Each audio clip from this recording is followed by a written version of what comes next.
For registration ಯಾವಾಗ register ಆಗಿರೋದು? 2019 2020 ಇರ್ಬೋದು. 2020 ಡಿಸೆಂಬರ್. ಹೌದಾ? ಗೊತ್ತಿಲ್ಲಪ್ಪ. ಓಕೆ, ಆನ್ಸರ್ ಏನು 2020ನಾ? 2020 ಡಿಸೆಂಬರ್. ಎಲ್ಲ ನೀವೇ ವಿನ್ ಬಿಡಿ. ಫಾರ್ ರಿಜಿಸ್ಟ್ರೇಷನ್ ಮೂವಿಯ ಫಸ್ಟ್ ಲುಕ್ ಯಾವಾಗ ರಿಲೀಸ್ ಆಗಿರೋದು? Year 2022. Okay 2022. Okay, date month date ಗೊತ್ತಿಲ್ಲ. ನವೆಂಬರ್ 1 2022. ನಾ ಹೀರೋಯಿನ್ ಆಗ್ಬೇಕಿತ್ತು ಅನ್ಸುತ್ತಲ್ಲ. ಕರೆಕ್ಟ್. ಮೋಸ್ಟ್ಲಿ ಇಲ್ಲ, ತಮಾಷೆಗೆ ಹೇಳಿದೆ. Okay, November 1 2022. ನೋಡೋಣ, 2 ಪ್ರಶ್ನೆಗಳಿಗೆ ಕೂಡ ಸರಿಯಾಗಿ ಉತ್ತರ ಬಂದಿಲ್ಲ. ಓಕೆ, ಈ ಮೂವಿಲಿ ಎಷ್ಟು ದಿನ ಶೂಟ್ ಆಗಿದೆ ಇಬ್ರು? 35. ಕಂಬೈಂಡ್ ಅಲ್ಲಿ ಕಂಬೈಂಡ್ ಅಲ್ಲ, ಟೋಟಲಿ 35. ಟೋಟಲಿ 35. 35 correct answer. ಸರಿ, ಹೋಮ್ ವರ್ಕ್ ಮಾಡ್ಕೊಂಡ್ ಬನ್ನಿ ಪೃಥ್ವಿ. ನಾನು 7 days ಮತ್ತೆ ಅಂದ್ರೆ ಅದೇ ಗುಂಗಲ್ ಇದ್ದ, ಈ ಸಿನಿಮಾದ ಗುಂಗಲ್. ಒಬ್ರೆ ಕೂತ್ ಮಾಡ್ತಿದ್ರು ಅದೇ ಆ ಗುಂಗಲ್ಲೇ. ಯೋಚನೆ ಎಲ್ಲ ಮಾಡಿ ಹಂಗೆ ಸಂಡೇಸ್ ಎಲ್ಲ ಅದರಲ್ಲೇ ಇದ್ದೆ ನಾನು. ಹಾಗಾಗಿ ಓಕೆ, ಈ ಮೂವಿಲಿ ಎಷ್ಟು ಸಾಂಗ್ ಇದೆ? 5 ಪ್ಲಸ್ ಒಂದಿದೆ, ಬಿಟ್ ಸಾಂಗ್ ಇದೆ, ಬಟ್ ಪ್ಲಸ್ ಒಂದಿದೆ, ಬಿಟ್ ಸಾಂಗ್ ಇದೆ. Okay. ಯಾಕಂದ್ರೆ ಅವ್ರು ಹೇಳಿದ್ದೆಲ್ಲ ಕರೆಕ್ಟ್ ಅಲ್ಲ, ಆಗ್ತದೆ ಅದಕ್ಕೆ. ನೋಡಿ ಇವ್ರು ಹೆಂಗಿದ್ದಾರೆ ಆಗದಿಂದ. ನೀವ್ ಹೇಳ್ದೇನೆ ಕರೆಕ್ಟ್ ಅಂತ ಹೇಳ್ತಾರೆ. ಎಷ್ಟಿದೆ? 5+1 ಒಂದು ಪ್ಲಸ್ ಒಂದು ಬಿಟ್ ಸಾಂಗ್ ಇದೆ. 6 7 ಸಾಂಗ್. ಒಂದೀಗ ಆಡ್ ಆಯ್ತು. ಅದಲ್ಲ, ಅವ್ರು 5+1 ಅಂತ ಹೇಳಿದ್ರು. 5+1 ಅವ್ರು +1 ಅಂದ್ರಲ್ಲ. 7 ಸಾಂಗ್ ಇದೆ ಅಲ್ವಾ? ಈಗ ಡೈರೆಕ್ಟರ್ ಆಡಿದ್ರ ಅಂತ ಅದನ್ನ. ಕೇಳಬೇಕು ನೀವು ನಾನು ಹೇಳಿದ ಆನ್ಸರ್ ಕರೆಕ್ಟ್. ನಾನಿರೋದು 6 ಸಾಂಗ್ ಅಲ್ಲಿ. ನಾನು ನಿಮ್ದು ಡೋಂಟ್ ವೆರಿ ಬ್ರೋಲ್ ಇಲ್ಲ, ಸೊ ನನಗೆ ಕನ್ಸಿಡರೇ ಮಾಡಲ್ಲ ಆ ಸಾಂಗ್ ನ. ಹಂಗಾದ್ರೆ ಆ ಮೂವಿಲಿ ಇಲ್ಲ ಅಂತಾನ? ಇಲ್ಲ, ಎಷ್ಟು ಸೆಲ್ಫಿಶ್ ನೋಡಿ ಹೀರೋಯಿನ್ಸ್. ಅವ್ರು ಹಂಗೆ ಇದ್ರ ಶೂಟರ್ಲು ಕೂಡ ಇರುವಂತ ಟೈಮಲ್ಲಿ. ಹೇಳಿ, ಜೋಕ್ಸ್ ಅಪಾರ್ಟ್ ಇಲ್ಲ. ಇವ್ರು ಹೆಂಗಿದ್ರು ಶೂಟಿಂಗ್ ಟೈಮಲ್ಲಿ? ತುಂಬಾ ಪಾಪ, ತುಂಬಾ ಒಳ್ಳೆಯವರು. ನಿಮ್ ಪೃಥ್ವಿ ಬಗ್ಗೆ ಯಾರನ್ನ ಕೇಳಿದ್ರು ಅದೇ ಹೇಳೋದು ಆನ್ಸರ್. ಸೇಮ್ ಆನ್ಸರ್ ಅವರು. ನಿಮ್ಗೂ ಹಾಗೆ ಅನ್ಸ್ತಾ? ಅವ್ರು ಯಾರ ಹತ್ರನೂ ಕೆಟ್ಟವ್ರಾಗಲ್ಲ, ಯಾರಿಗೂ ಏನು ಹೇಳಲ್ಲ, ಯಾರಿಗೂ ಬಯಲ್ಲ. ಅವ್ರಿಗೆ ಬೇಡ ಅನ್ಸಿದ್ರು ಓಕೆ ಅಂತಾರೆ, ಆ ಥರ ಅವರು. Is a very it's nice. I mean, ಯಾರಿಗೂ ಇಲ್ಲ ಅನ್ನಲ್ಲ. I don't know if it's nice, ಗೊತ್ತಿಲ್ಲ. ಬಟ್ ಅವರು ಒಂಥರ ಬೇರೆಯವ್ರಿಗೆ ಬೇಜಾರು ಮಾಡಲ್ಲ. ಈಗ ನಾನು ಹಂಗಲ್ಲ. ಈಗ ನಂಗೆ ಏನಾದ್ರು ಕೇಳ್ಬಿಟ್ಟು ಇದೇನಂದ್ರೆ ಇದು ಏನೋ ಸರಿ ಇಲ್ಲ ಅನ್ಸುತ್ತೆ, ಅಥವಾ ಇದು ವರ್ಕ್ ಆಗಲ್ಲ, ಅಥವಾ ನಾನು ಸ್ವಲ್ಪ ಸ್ಟೇಟ್ ಫಾರ್ವರ್ಡ್ ಆಗಿ ಹೇಳ್ತೀನಿ. Prithvi is very nice. Okay, in personal ಲೈಫ್ಗೆ ಬಂದ್ರೆ ವೆಡ್ಡಿಂಗ್ ರಿಜಿಸ್ಟ್ರೇಷನ್ ಯಾವಾಗ ಆಗಿತ್ತು? ನಮ್ದ ನನ್ನ ವೆಡ್ಡಿಂಗ್ ಆಗಿ 1 month ಅಲ್ಲೇ. ಡೇಟ್? ಮಾರ್ಚ್ ಅಲ್ವಾ? ಅಲ್ಲ, ಡೇಟ್ ಕೇಳಿದೆ. Date ಗೊತ್ತಿಲ್ಲ, March. Okay, car registration? Idea ಅಂದ್ರೆ ಗೊತ್ತೇ ಇಲ್ಲ ನಂಗೆ ಅದೆಲ್ಲ. ಅಷ್ಟೊಂದೆಲ್ಲ ಜ್ಞಾಪಕ ಇಟ್ಕೊಂಡಿಲ್ಲ. ಓಕೆ, ನಿಮ್ದು? 2020 ಜನವರಿ. ಡೇಟು ಹೇಳ್ಬೇಕು. ಏನು ಯಾವ್ದು ಹೇಳ್ತಿದ್ದೀರಿ? ಮದುವೆ ರಿಜಿಸ್ಟ್ರೇಷನ್. ಮದುವೆ ನವೆಂಬರ್ 3 2019. ಮದ್ವೆ ಅಲ್ಲ ಅವ್ರು ಕೇಳ್ತಿರೋದು, ಮದ್ವೆ ರಿಜಿಸ್ಟ್ರೇಷನ್ ಜನವರಿ 2020 ರಿಜಿಸ್ಟ್ರೇಷನ್ ಆಗಿರೋದು. ಹೌದು. ರಿಜಿಸ್ಟರ್ ಆಗಿದ್ದೀರಾ ಇಲ್ವಾ ಅನ್ನೋದು ನಂಗೆ ಡೌಟ್ ಇದೆ, ನೀವು ಹೇಳೋ ರೀತಿ ನೋಡಿದ್ರೆ. ಅವ್ರು ಏನೋ ಒಂದು ಸುಮ್ಮನೆ ಇರ್ಲಿ ಆನ್ಸರ್ ಅಂತ ಕಾನ್ಫಿಡೆನ್ಸ್ ಅಲ್ಲಿ ಹೇಳ್ತಾ ಇರೋದು. ಆಗಿದೆ. ಓಕೆ, ಕಾರ್ ರಿಜಿಸ್ಟ್ರೇಷನ್ ಅದು ಗೊತ್ತಿಲ್ಲ. ಓಕೆ, ಹಾಗಾದ್ರೆ ನೀವು ಹೇಳಲೇಬೇಕಂದ್ರೆ ಯಾಕೆ ರಿಜಿಸ್ಟ್ರೇಷನ್ ಯಾಕೆ ಇಂಪಾರ್ಟೆಂಟ್ ಅನ್ನೋದನ್ನ ಹೇಳಲೇಬೇಕಾಗತ್ತಲ್ವಾ? ಹೌದು, ತುಂಬಾ ಇಂಪಾರ್ಟೆಂಟ್. ಅದು ರಿಜಿಸ್ಟ್ರೇಷನ್ ಆಗೋವರೆಗೂ ಯಾವುದೇ ಏನೆಲ್ಲ ಹಿಂಗಿರುತ್ತೆ. ಕಾರ್ ತಗೊಂಡ್ರು ನಮ್ದಾಗಿರಲ್ಲ, ಮದುವೆ ಆದ್ರೂ ನಮ್ದಾಗಿರಲ್ಲ. ಲೀಗಲಿ ನಾನು ಹೇಳ್ತಾ ಇರೋದು. ಬಟ್ ಯಾವುದೇ ಸಂಬಂಧ ಕೂಡ ಅಷ್ಟೇ. ಈ ಸಿನಿಮಾದ ಮೈನ್ ಅದೇ ಅಂದ್ರೆ ರಿಜಿಸ್ಟರ್ ಆಗ್ಬೇಕು ಅಂತ. ಈಗ ಯಾವ್ದೋ ಒಂದು ಸಾಂಗ್ ರಿಲೀಸ್ ಮಾಡಿರ್ತೀವಿ, ಅದು ಜನರ ತಲೆಯಲ್ಲಿ ರಿಜಿಸ್ಟರ್ ಆಗ್ಬೇಕು ಅಂತ ಹೇಳ್ತಾರೆ ನೋಡಿ, ಒಂದು ಪದ ಇದೆಯಲ್ಲ. ಅಂದ್ರೆ ಈಗ 10 ವರ್ಷ ಲವ್ ಮಾಡಿದ್ರೆ ಅದಕ್ಕೆ ವ್ಯಾಲ್ಯೂ ಇಲ್ಲ, ಎಲ್ಲೂ ಇಲ್ಲ. ನಾ ಹೇಳಿದ್ರೆ ಯಾರು ಮದ್ವೆ ಆಗ್ಲಿ ಆಮೇಲೆ ನೋಡೋಣ ಅಂತಾರೆ. ಸೊ ರಿಜಿಸ್ಟರ್ ಆಗ್ಲೇಬೇಕು, ಮದ್ವೆ ಆಗಿ ರಿಜಿಸ್ಟರ್ ಆಗ್ಬೇಕು ಅಂತ. ಓಕೆ, ಸಂಕ್ರಾಂತಿ ಹಬ್ಬದ ಸಂದರ್ಭದಲ್ಲಿ ಈಗಾಗಲೇ ನಾವು ರಿಜಿಸ್ಟ್ರೇಷನ್ ಬಗ್ಗೆ ಮಾತಾಡ್ತಾ ಇದ್ವಿ. ಬಟ್ ಸಂಕ್ರಾಂತಿ ಅಂದಾಗ ಯಾವ ಹಾಡು ನೆನಪಾಗತ್ತೆ ನಿಮ್ಗೆ? ಸಂಕ್ರಾಂತಿ ಬಂತು ರಥೋರಥ, ಅದೊಂದೇ ಸಾಂಗ್ ಗೊತ್ತಿರೋದು ನನಗೆ. ಓಕೆ, ಇನ್ನೊಂಚೂರು ಹೇಳ್ಬೋದು ಅನ್ಸುತ್ತೆ. ನಿಮ್ಗೆ ಯಾವ ಹಾಡು ಗೊತ್ತಿದೆ ಸಂಕ್ರಾಂತಿ ಬಗ್ಗೆ? ಸಂಕ್ರಾಂತಿ ಅದೇ ಹಾಡು ಗೊತ್ತಿರುತ್ತೆ. ಸಂಕ್ರಾಂತಿ ಅಂತ ಹೇಳಿದ ತಕ್ಷಣ ಹಾಡಿ ಅಂತ ಹೇಳ್ತಿರೋದು. ಲಿರಿಕ್ಸ್ ಎಲ್ಲ ನನಗೆ ಗೊತ್ತಿಲ್ಲ. ಓಕೆ, ನೀವು ಒಂದು ಹಾಡಲ್ಲಿ, ಸಂಕ್ರಾಂತಿ ಹಾಡಲ್ಲೇ ನೀವು ಒಂದ್ ಕಡೆ ಕಾಣಿಸ್ಕೊಂಡಿದ್ರಿ, ಅದು ಗೊತ್ತಿಲ್ವಾ ನಿಮ್ಗೆ? ಅದನ್ನ ಲಿರಿಕ್ಸ್ ಗೊತ್ತಿಲ್ಲ ನೋಡಿ. ಆಕ್ಚುಲಿ ನೀವು ಆವಾಗ ನೆನಪಿಸಿದೆ, ನನಗೆ ನೆನಪಾಗಿದೆ. ಓ ಹೌದಲ್ಲ, ಸಂಕ್ರಾಂತಿದ ಹಾಡಲ್ಲ, ನಾನು ದೀಪಾವಳಿದ ಅಂದ್ಕೊಂಡಿದ್ದೆ.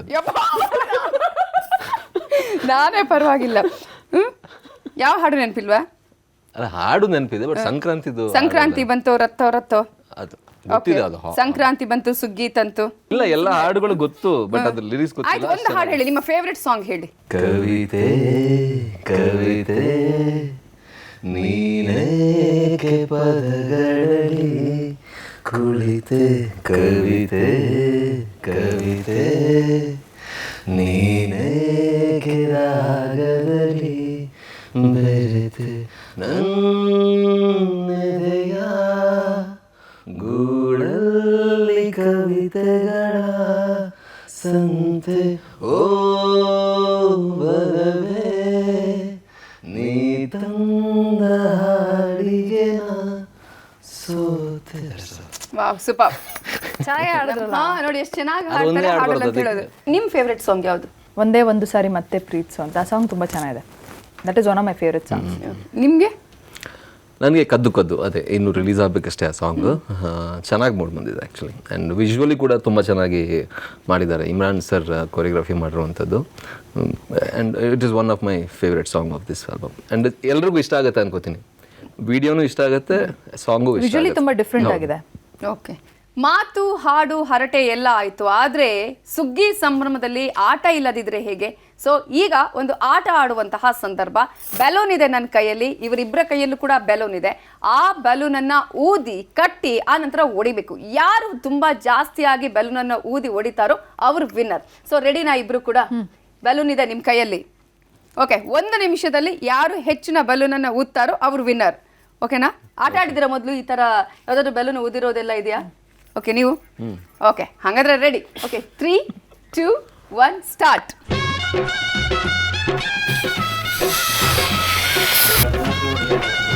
ಚಿಕ್ಕದು ಹೊಡಿಯಲ್ಲ ಬೇಗ. ಹೊಡಿಬೇಕು, ಹೊಡಿಲಿಲ್ಲ ಅಂದ್ರೆ ಅದು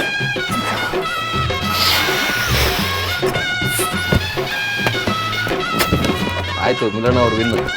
ನೀವು ಮೊದಲೇ ಅದೇ. ಓಕೆ, ಇನ್ 20 seconds. ಹಾಂ, ಅವ್ರು ಕಟ್ಟೇ ಇಲ್ಲ. ಕಟ್ಟಕ್ಕಾಗಲ್ಲ ಇಲ್ಲಿ. ಅವ್ರು 1 ಮೈನಸ್ ಮಾಡಿ. 3, 2, 1. Okay, time out. Time out. ಈಗ ಇದನ್ನ ನಾನು ಫಸ್ಟ್ ಒಂದು ಕಟ್ಟಿದೆ, ಆಮೇಲೆ ಕಟ್ಟಿಲ್ಲ. ಎರಡು ಕಟ್ಟಿಲ್ಲ. ನೀವು 2 ಕಟ್ಟಿ ಹೊಡೆದಿದ್ದೀನಿ. ಹಂಗಾರೆ ನಾ ವಿನ್ನರ್. ಇಬ್ಬರಿಗೂ ಆಲ್ ದಿ ವೆರಿ ಬೆಸ್ಟ್ ಅಂತ ಹೇಳ್ಬೇಕಿತ್ತು ಆಗ್ಲೇ. ಆದ್ರೆ ಕಂಗ್ರಾಚುಲೇಷನ್ಸ್ ಹೇಳ್ತಾ ಇದ್ದೀನಿ ಇಬ್ಬರಿಗೂ ಕೂಡ. ಯಾಕೆ ಹೇಳಿ? ಇಬ್ರು ಚೆನ್ನಾಗಿ ಆಟ ಆಡಿದ್ರೆ ಚೆನ್ನಾಗಿ ಆಟ ಆಡಿಲ್ಲ ಇಲ್ಲಿ. ಒಂದು ರೂಲ್ಸ್ ನೀವು ಮಾಡ್ತೀರಿ, ಅವ್ರು ಚೆನ್ನಾಗಿ ಆಡಿ ಆಮೇಲೆ ಮತ್ತೆ ರೂಲ್ಸ್ ಮಾಡ್ತೀರಿ ನೀವು. ಓಕೆ, ವಿನ್ ಆಗ್ಲಿ ನಮ್ಮ ಏನ್ ಅವ್ರಿಗೆ ಬಿಟ್ಕೊಡ್ತಿದ್ರೆ ಯಾವಾಗ್ಲೂ? ಅಲ್ಲ, ಯಾವಾಗ್ಲೂ ಇವ್ರು ನಿಮ್ಗೆ ಹಂಗೆ ಬಿಟ್ಕೊಡ್ತಾರ? ಇವತ್ತು ಫುಲ್ ಮನಸ್ಸಂತೂ ತುಂಬಾ ಚೆನ್ನಾಗಿದೆ. ಇಲ್ಲ, ನೆಕ್ಸ್ಟ್ ಆಟ ನೀವೇ ಗೆಲ್ಲಿ ಪ್ಲೀಸ್. ಕಾಂಪಿಟಿಷನ್ ಇಲ್ಲ. ಅವರು ಗೇಮ್ ಒಂದೇ ಟೀಮ್ ಅಲ್ಲ, ಒಂದೇ ಸಿನಿಮಾ ಅಲ್ವಾ? ಒಂದೇ ಸಿನಿಮಾ.